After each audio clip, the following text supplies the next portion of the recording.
Good morning. As I've pulled together the research for today's version of This Day in History, of course, the lead story is about the September 11 attack. I'm sure everyone who was alive on that day has a story to tell about when they heard about the event or when they learned about the event. I have a story like that too, but this isn't the Vicki story show. This is This Day in History. If you really want to hear that story, you can let me know, but it's not special. It's just my take. Everyone has a story. Anyway, let's get on with this day in history for September 11, and as I do, we will take it chronologically. So in 1777, the Battle of Brandywine begins. This is another bit from the American Revolution.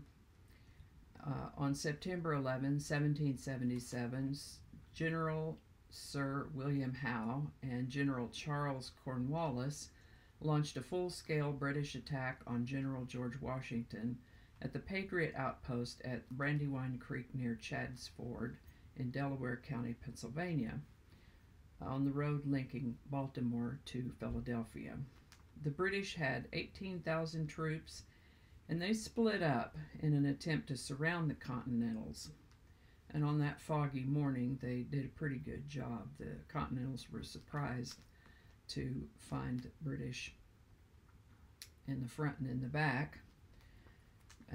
So General Washington ordered his men to abandon their posts and retreat, which they did. They somehow mostly escaped. There were some fatalities, of course. The British abandoned their pursuit of the Continentals and instead began the British occupation of Philadelphia. Congress, which had been meeting in Philadelphia, fled to Lancaster, then to York, Pennsylvania, and the British took control of the city without Patriot opposition. In 1814, America was victorious on Lake Champlain. This one is from the War of 1812, which began in June of 1812, and you can see now we've gone all the way to 1814, so it lasted a little bit longer than just 1 year. Anyway, the War of 1812 began in June of 1812 when the United States declared war on Britain because of British economic blockade of France, the induction of American seamen into the British Royal Navy against their will, and British support of hostile Indian tribes along the Great Lakes frontier. So, during the Battle of Plattsburgh on Lake Champlain, a newly built U.S. fleet under Master Commandant Thomas McDonough destroyed a British squadron, forcing the British to abandon their siege of the U.S. fort at Plattsburgh and to retreat to Canada on foot. I've been up there, and it is a long way from Lake Champlain to Canada.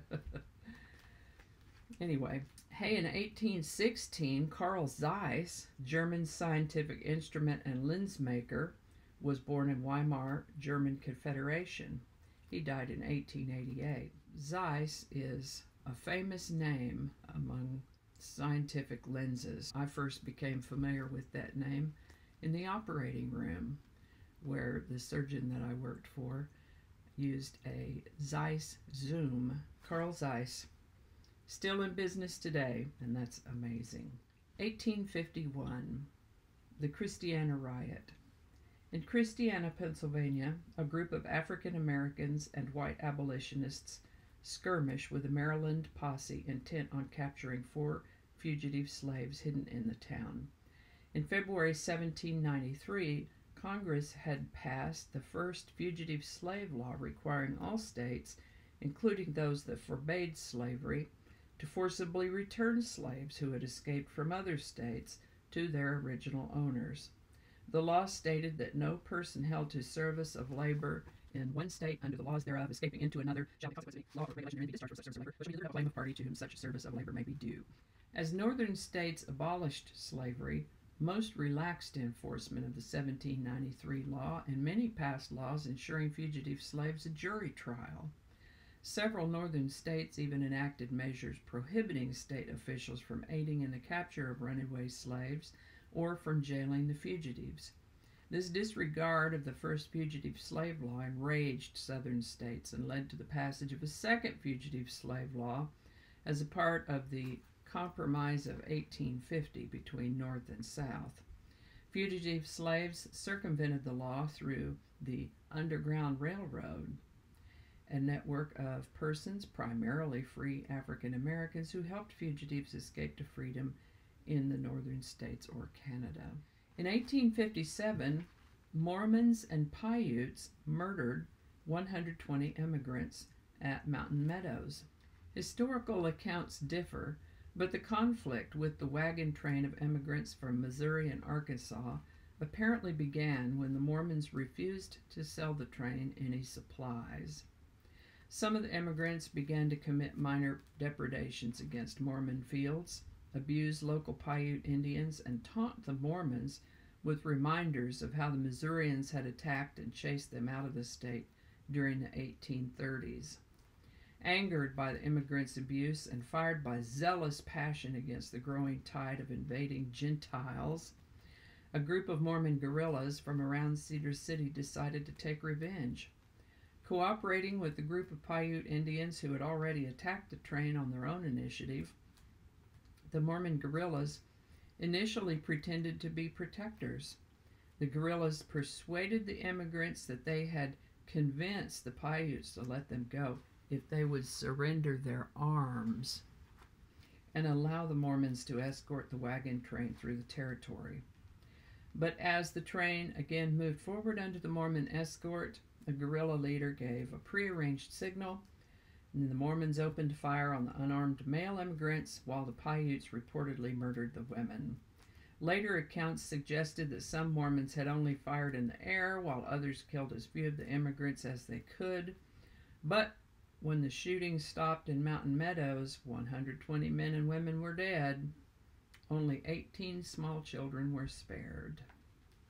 In 1862, William Sidney Porter, otherwise known as the author O.Henry, an American short story writer, born in Greensboro, North Carolina. He was living in Texas and convicted of embezzlement and put in prison. And it was in prison that he began to write. And he was concerned that no one would publish his stories if they knew this was coming from a prisoner. So he wrote under the assumed name and sent his stories to a friend in New Orleans, who then forwarded them on to publishers who just snapped them up, man. There were some pretty good stories. And it wasn't until after he died that people found out that he had been in prison, that he started his writing career in prison. O.Henry. You should look up some of his stories. He's written some pretty good ones. In 1913, Paul Bear Bryant, American college football coach, born in Morro Bottom, Arkansas.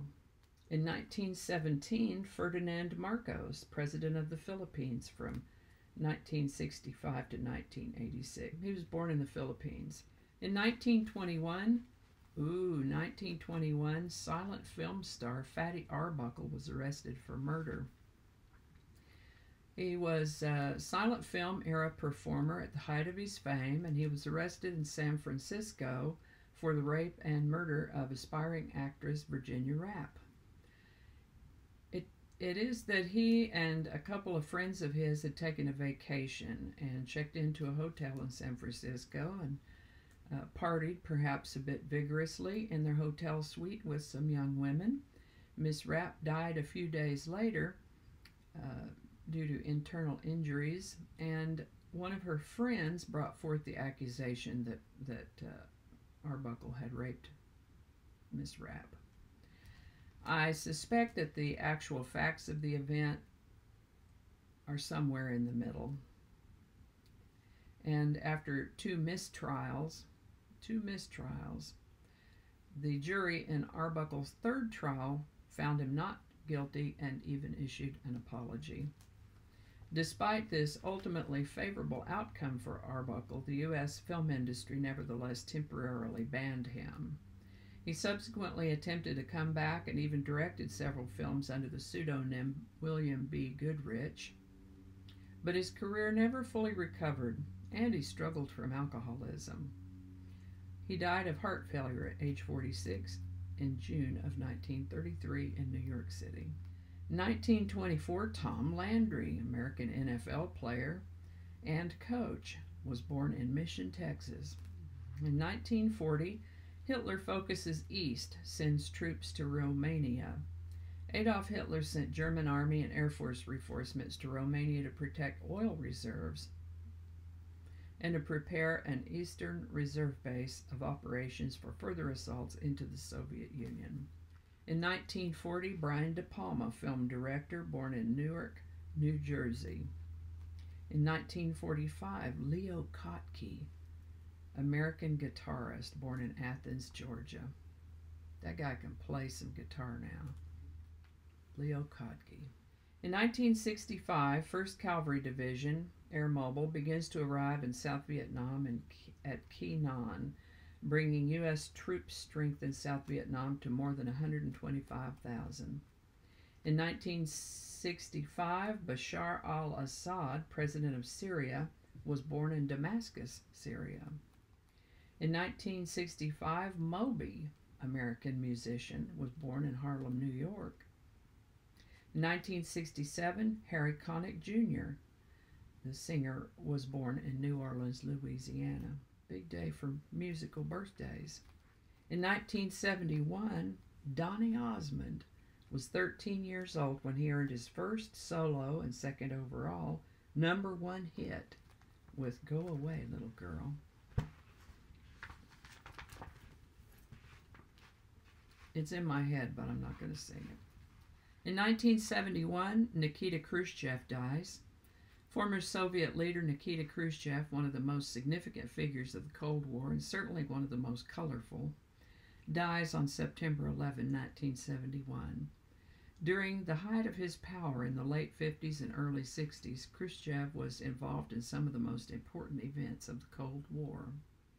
In 1973, Chilean President Salvador Allende dies in a coup.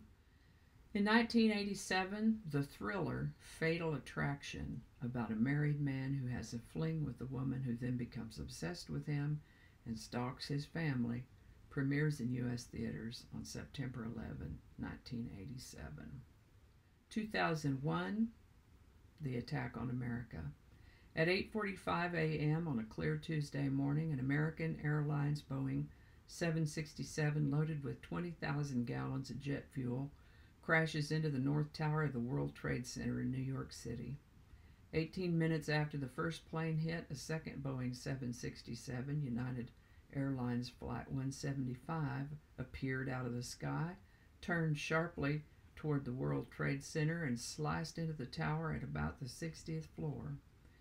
The horror in New York took a catastrophic turn for the worse when the South Tower of the World Trade Center collapsed in a massive cloud of dust and smoke. Within 45 minutes, the other trade center also collapsed. There is so much more that happened on that day and around that event, but that's all I want to say about it right now. I've placed a link to this entry in the description below, along with a link to the On This Date birthday page. Thank you so much for watching. Give it a like if you enjoyed this video. Consider subscribing if you haven't already, and feel free to share if you found this interesting. Thanks again, and I'll see you next time. 1987, the thriller Fatal Attraction. My doggy's barking. Somebody must be walking their dog by. Okay. In 2000, a magnifier. I forgot to turn that thing off. Okay, hold on. Oh, I pasted that in there twice. I don't know what that is. Don't make me squeak that pig again.